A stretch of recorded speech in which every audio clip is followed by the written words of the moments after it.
What is going on, guys? DBG here, and I'm pretty sure, as you guys all know right now, a lot of people's releases have been changed. So in this video, I'm going to be talking about 10 players who have got way better due to the fact that their releases have changed. And pretty much every card has gotten better. Every card's release timing is just that little bit easier. Obviously, it might take a little bit of time to relearn, but trust me, after you do, everyone's cards got a little bit easier to relearn, and especially if you're playing Meter on, this is going to help big time. So we're not going to talk about the two most obvious ones, the ones that everyone knows about. So I'm not going to talk about Kobe Bryant, nor am I going to talk about Carmelo Anthony. So everyone knows about those cards. However, I'm going to be talking about 10 different players that I feel have gone from either good to great, or from not great to good. And also, we're not going to be talking about Kemp, because while Kemp, the load-up animation's kind of gone from Kemp, he still does have a hitch, because there's actually some sort of a hitch in his jumper. It's nowhere near as bad as it used to be, but it's still not great, so Kemp's not going to be on this list. But anyway, now let's get on to the 10. So first up is a card that honestly had one of the worst load-up animations in the game, and it was base 11 Gilbert Arenas. So a big reason why people didn't like base 11 this year, well, mainly it was like base 11 is only Gilbert Arenas. Aldridge is a little bit of a different. Is that there was a big load up with Gilbert Arenas' jump shot. And it's the reason why I didn't use the card at all. Because even though obviously it does look the same, I just found it almost impossible to shoot with him. So I'm actually going to turn the meter on for the rest of these, because shot meter being on does actually, it does show that things are a lot easier, because as you guys can see, the shot meter is in sync. And that's a kind of big one, because again, all these load-up animations throw the shot meter out of sync. So, is Gilbert Arenas the best point guard in the game? Without question, no. But does he suddenly become like a D-Rose level point guard, or maybe even a higher than D-Rose level point guard because of this? Is he one of the top 4 or 5 point guards under 6'5" in the game? I'd be leaning towards yes, because he can cook. He can cook people now. Like, that jump shot has gone from a jump shot that was nearly impossible at the time to a really easy jumper. Is it quite base 11 from last year? No. Is base 11 as quick as base 98, base 107, or base 38? No. But you know what it is? It's a more than usable release now, especially since they took out the load up. Pre-load up, I would say don't use Gilbert Arenas in a million years. Now, if you're a big Gilbert Arenas fan, or you just want to use a base 11 player, if you really like base 11, well, he is the only one. He is more than usable right now. Still, do I think he's exceptional? No. But is he a lot better than he was 2 days ago? 100%. Next, we have got from the center position Hakeem Olajuwon. And it's not even, like, his release just feels so much smoother. Like Hakeem, if you used Hakeem, there was always something a bit iffy with his release. And now, especially meter on, it feels smooth. I couldn't use Hakeem meter on beforehand. It wasn't the worst thing in the world getting used to it meter off. And with these type of releases, I found them a lot easier to get used to meter off when they had the load up animations. But while it's not the fastest release in the world either, it is definitely a lot better than someone like Shaq's jump shot.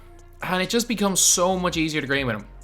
I've been using Hakeem a little bit the last few days. Obviously, I don't play meter on, so it's not going to be the exact same. But I've been out there destroying people. Not only that, I've been occasionally coming off the dribble and shooting 3-pointers with him and having a little bit of success with it. So honestly, Hakeem goes a little bit up in my estimations after this in terms of centers. Like, again, he's in that conversation for one of the top centers in the game because of the way he plays defense, and now the fact that he shoots, while he had to release a little bit slow, he's still a little bit clunky. It's definitely better than someone like Karl Anthony Towns, who actually, another player, he's not on this, but Karl Anthony Towns' Opal does actually, in fact, get a lot better. A lot better with the load-up animation taken out. So, yeah, Hakeem Olajuwon is the second player. Let's green one before we go off. Now on to the next one. One player that a lot of people are actually talking about as well as Opal Worthy. So, I was a big fan of Opal Worthy beforehand, not gonna lie, because I'd gotten used to the load-up. I gotten used to the Worthy / Danny Manning load-up. The two of those guys had a massive load-up before their jumper, so it was really difficult to time without me or with meter. However, Worthy's release is so smooth. Like, it is like, basically, it's AK Lamar Odom level. While for some reason I actually preferred Worthy's back then, it's so easy to get used to. Like, again, his release is just so much smoother. And it's only when you really play with the card that you know it's smoother, because when you're in shoot around, you don't notice it. But Worthy has become an insane player. Yeah, he doesn't have the Hall of Fame quick shot or Hall of Fame range of someone like an Odom, but in my opinion, he's got almost everything else. He's got the post game. He's got a better post game. I think he's one of the best wings in the game right now, especially because they took out the load up. I loved him beforehand, and also he's now just better. Like, I'll get used to this release. I obviously preferred his, like, I was better with his release before this, but at the same time, there's no question about it, it's better now, and I'll get used to it. Next is another player with that Aldridge base, but a little bit different in Turkoglu. Turkoglu didn't have as much of a load up, but I just find his release so much more smooth. I just think that Hito has now become, I think he's a top 3 or 4 point guard in the game. Like, I actually think he is now a top 3 or 4 point guard in the game, because obviously we already know that Hito can dribble glitch. We know that Hito can pull from deep. We know he's a 6'10" point guard. I think you can argue that he's number 1. For certain playstyles, you can argue he is the best point guard in the game. His handle's there, his defense is there, he's got everything. And now that the load up is taken out of base 98, or say not base 98, Aldridge base / base 11, he is so much smoother to shoot with, and he's so much easier to shoot with off the dribble. Because again, the load up animation stopped a little bit off the dribble, but now, man, this card's elite. This card is absolutely elite tier card right now. Next, the player that not a lot of people use, but I still think he's really good, and it's Pascal Siakam. So defensively, he's top tier. He is top tier defensively as a small forward or power forward. There's a reason why you see a lot of a few of the top guys around using this card, just because of how good the card is overall. But the thing with this Siakam card is that one reason I didn't like him is I just couldn't get used to that release. There was just something about it, and they took the load up animation out, and he's just cash. He is just straight up cash right now. Obviously, he has the big advantage of being an unbelievable defensive player. He can play the Robert Covington role, and he can play it really well. Like, in my 12-0 game, which, to be honest, I'll probably show it on Saturday because content will be coming tomorrow. That video, like, I used Siakam in my squad to go 12-0. A fantastic card who I honestly was kind of wondering when I was going 12-0 with him why I was just shooting so well with him all of a sudden. And yeah, taking the load up animation out of him just made him so much better. He was already a fantastic defender, now he's a much better shooter. Another player I think it's had a big effect on is Darius Miles. Or you can argue Michael Beasley. I think they have the exact same release. Or even Steven Jackson. Steven Jackson is a different upper but the same base. I was a big fan of their releases beforehand, but I just think that it's smoother. There was something about it beforehand. I liked them. I definitely liked them, but off the catch especially, it's noticeable. Again, he's not the greatest shooter off the dribble, Miles specifically, because, again, I don't know if it's his hezzy or what it is. I just don't feel he's great off the dribble. I don't feel he's ever great off the dribble. But off the catch, he was really good beforehand. He's auto green right now. Like, the release is super quick, super easy to time. There's an easy set point, and it's the exact same with all those Beasley based players. All of them have now become lights out shooters. Cards like this were great beforehand, and it honestly changed. At the minute, it's changing day in, day out who I prefer between this Darius Miles and the Jeff Green card. Honestly, if people are asking me about it, I just say go for cheaper. Go for whoever's cheaper. A lot of people prefer Jeff Green, mainly because I think he came out first, but man, Darius Miles, with that new jump shot, man, he was good beforehand, he's great now. Speaking of Jeff Green, he's another guy whose release got better. Jeff Green, it wasn't even that he had a weird load-up animation, there was just something off with his release, and it was just inconsistent.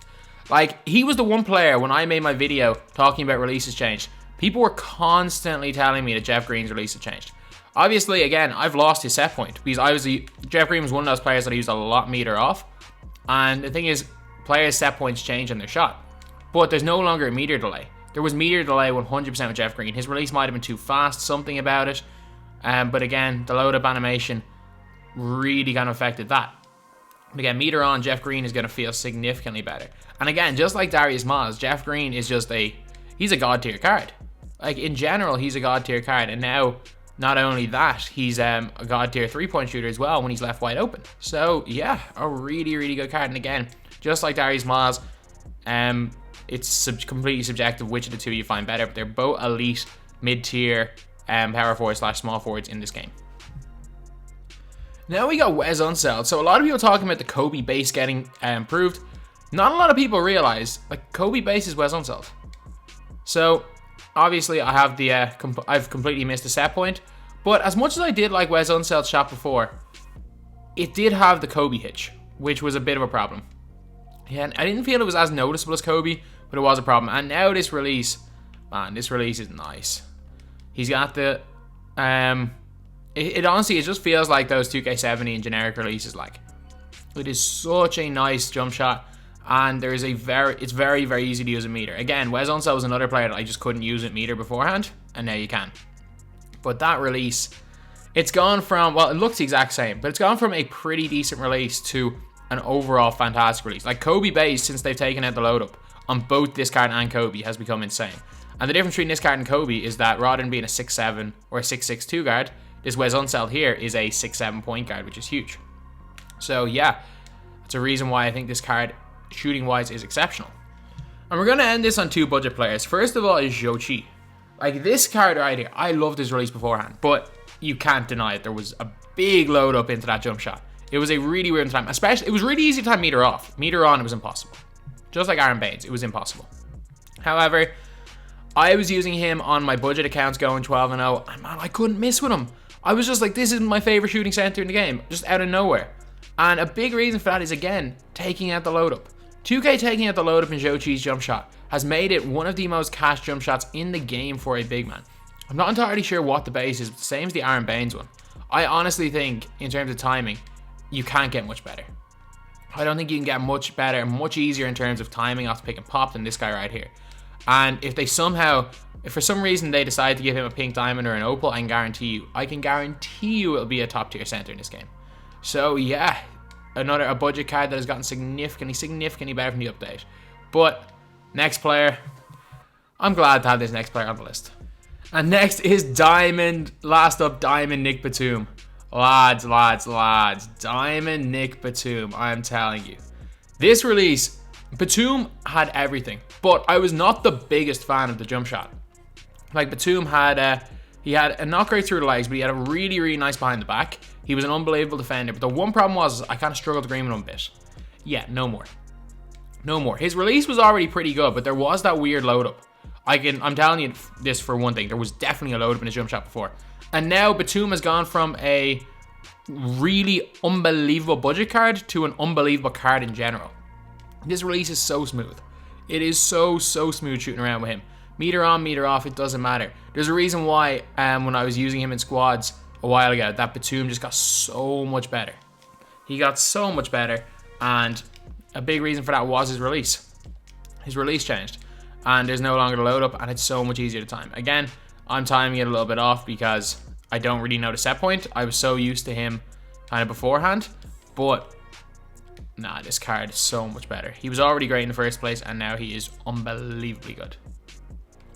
So anyway, that is the video. In my opinion, these are 10 of the players that got way better. Obviously, you guys can have different opinions. There are definitely certain players that got better. You can throw, obviously, Melo's on this list. Obviously, Kobe's on this list, but everyone knows about them. So anyway, that's the video. Thank you guys for watching. Please like, comment, and subscribe. I think you only love me cause I'm poppin'. This a layup, this a rebound, then it's robbing. Tyson with the fade, not the hair, my hands rocking. When I link with ball point,